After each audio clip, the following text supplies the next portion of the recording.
हो जाए। हम लोगों का प्रयास है कि कांग्रेस जैसी जालिम पार्टी को भी समझा दें कि अगर तुम चाहते हो अस्तित्व में रहना तो तुम्हें हमारे पीछे आना पड़ेगा। अब पीछे, आगे नहीं। राहुल गांधी कभी जीवन में नहीं बन सकते प्रधानमंत्री।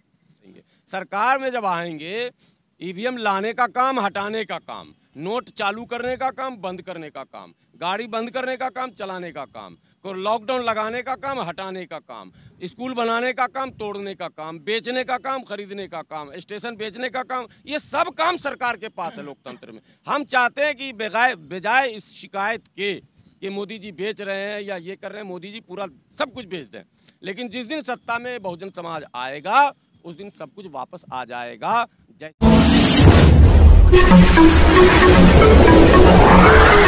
तमाम नागरिकों के मन में पिछले कई वर्षों से लगातार चल रही थी। दुर्भाग्य की बात है कि भारत सरकार और सरकार में बैठे जिम्मेदार आदरणीय प्रधानमंत्री, आदरणीय गृह मंत्री बार बार ये बयान दे रहे थे कि हमें नए जेलों का निर्माण करना है, हमें डिटेंशन सेंटर बनाना है। महामहिम के संबोधन में जो बातें सामने आई, उसने ये बात स्पष्ट कर दिया कि जेल बनाने की जरूरत नहीं है, जेलों को खाली करने की जरूरत है। वो निर्दोष, आप ये देखिए कि न्यायपालिका की जो स्थिति है इस समय, लाखों नहीं, अगर पूरे भारत की बात की जाए तो कई करोड़ ऐसे मुकदमे हैं जिस पर सिर्फ और सिर्फ तारीख ही मिलता है और कुछ भी नहीं मिल पाता। और लाखों मुकदमे ऐसे हैं, सेंसिटिव हैं, उसके परिवार के लोग भटक रहे हैं, परेशान हैं, पैसे खर्च कर रहे हैं, वकील के पीछे अपने चप्पल घिस रहे हैं, लेकिन उनकी बातों को, उनके पक्ष को गंभीरता से कभी भी सुना नहीं जा रहा है। ये एक दुर्भाग्य की बात है। स्वतंत्र भारत में जिस कल्पना के साथ, जिस सपने के साथ लोगों ने अपनी जान, अपना सब कुछ कुर्बान किया, जो 1949 से पहले की जो सरकारें रही भारत में, जो इतिहास में हम लोगों को पढ़ाया गया, चाहे वो फिरंगियों की हो, अंग्रेजों की, चाहे वो विदेशी मुस्लिम शासकों की हो या हिंदू राजाओं की हो, लोकतंत्र शब्द तो किसी ने सुना नहीं था। बादशाह सलामत का हुक्म हुआ और काम हो गया। लेकिन जब बात ये आई कि हम सब लोग विदेशियों से मुक्त होंगे और स्वदेशी पॉलिटिकल सिस्टम बनेगा, तो स्वदेशी पॉलिटिकल सिस्टम में जब बाबा साहब अम्बेडकर के नेतृत्व में संविधान सभा का गठन हुआ और तमाम विषयों पर, तमाम मुद्दों पर लगातार चर्चाओं के बाद जो नतीजा 26 नवंबर 1949 को एक संपूर्ण संविधान, जिसमें भारत के समस्त नागरिक, समस्त धर्म पर आस्था रखने वालों, समस्त जातियों, समस्त भाषाओं और भारत के किसी भी कोने में, चाहे वो जंगलों में क्यों न रहता हो, जिसे आप आदिवासी कहते हैं, उनके भी हित की रक्षा उसमें की गई, उसको भी संरक्षित किया गया।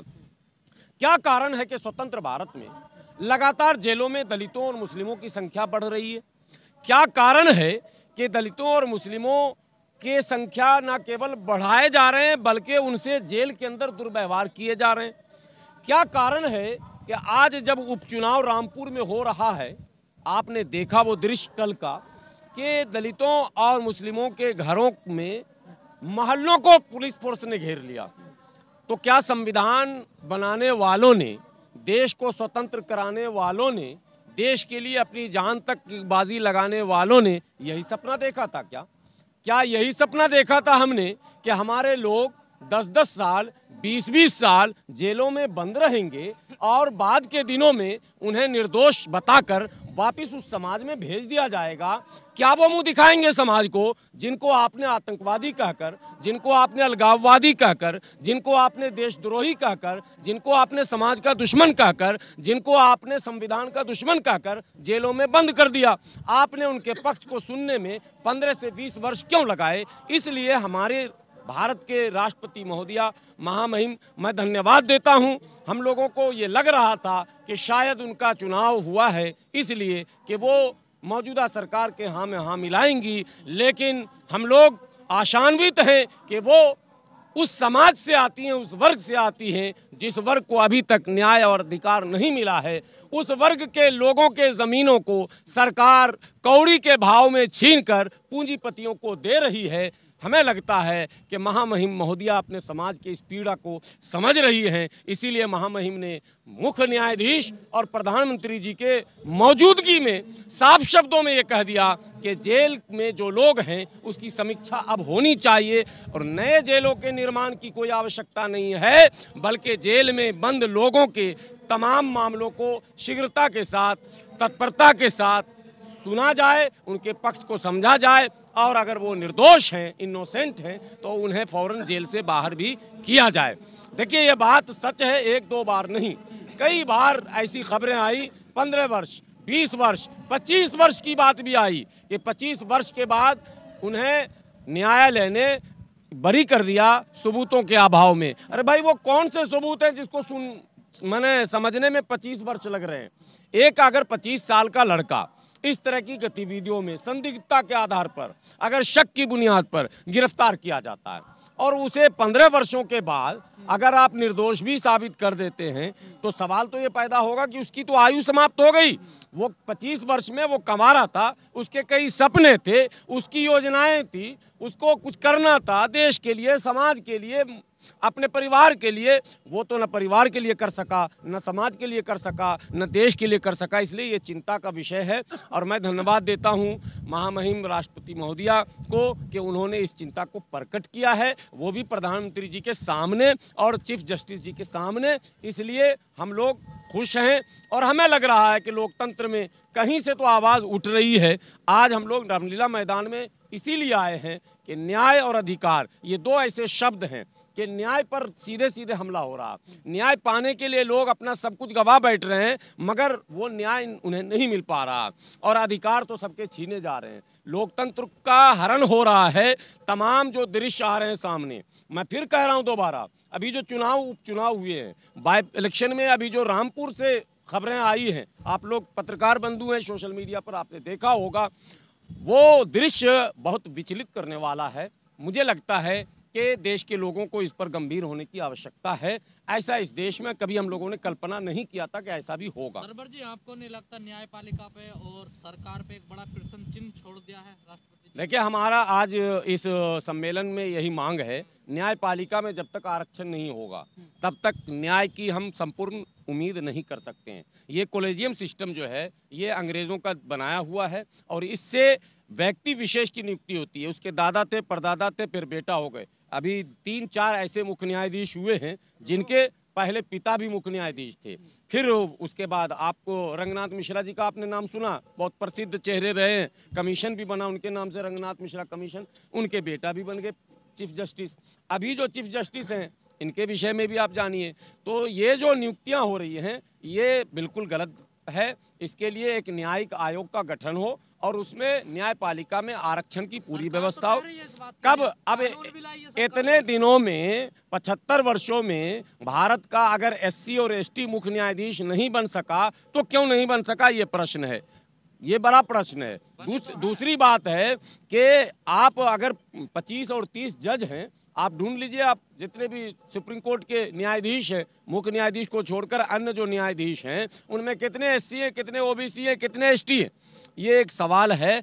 जब तक इसमें आरक्षण नहीं होगा, न्यायपालिका में आरक्षण। दूसरा, जो निजीकरण की ओर सरकार बड़ी तेजी से बढ़ रही है, इससे आरक्षण ऑटोमेटिकली खत्म हो रहा। अब रेलवे मान लीजिए सरकारी है, अब उसमें सरकारी नौकरियों में आरक्षण है। अब रेलवे को जब निजी हाथों में आप देंगे तो आरक्षण अपने आप खत्म हो गया। अडानी अंबानी तय करेंगे किसको रखना किसको नहीं रखना। अब ये देश अगर पूंजीपतियों के हाथ में जाएगा तो इनडायरेक्टली ईस्ट इंडिया कंपनी वाली बात है। मतलब साफ है कि हम फिर उसी इतिहास को दोहरा रहे हैं। तो लोग जाग रहे हैं, आवाज़ें उठ रही हैं। सरकार को गंभीरता से इन आवाज़ों को सुनना चाहिए। कहीं ऐसा ना हो कि यह आवाज़ धीरे धीरे उठते उठते सरकार के प्रति जो आक्रोश है वो फिर फटने लग जाए। इससे हम लोग हमेशा कोशिश करते हैं कि लोकतांत्रिक तरीके से सरकार को बताया जाए कि आप इन आवाज़ों को सुनिए। निजीकरण आखिर कर क्यों रहे हैं आप? क्यों शिक्षा का निजीकरण हो रहा? तमाम भाषणों के बाद, तमाम बकवासों के बाद सरकारी स्कूल आज भी उसी स्थिति में क्यों दिख रही है? तमाम भाषणों के बाद, तमाम आश्वासनों के बाद सरकारी अस्पताल की हालत क्यों खराब है? आप हालत खराब करके ये कहते हैं कि नहीं प्राइवेट होना चाहिए। अरे साहब, सरकारी को प्राइवेट की तरह आप क्यों नहीं चला सकते हैं? नहीं चला सकते हैं तो आप बताइए, हम व्यवस्था करते हैं, हमें पता है कैसे चलाया जाता है।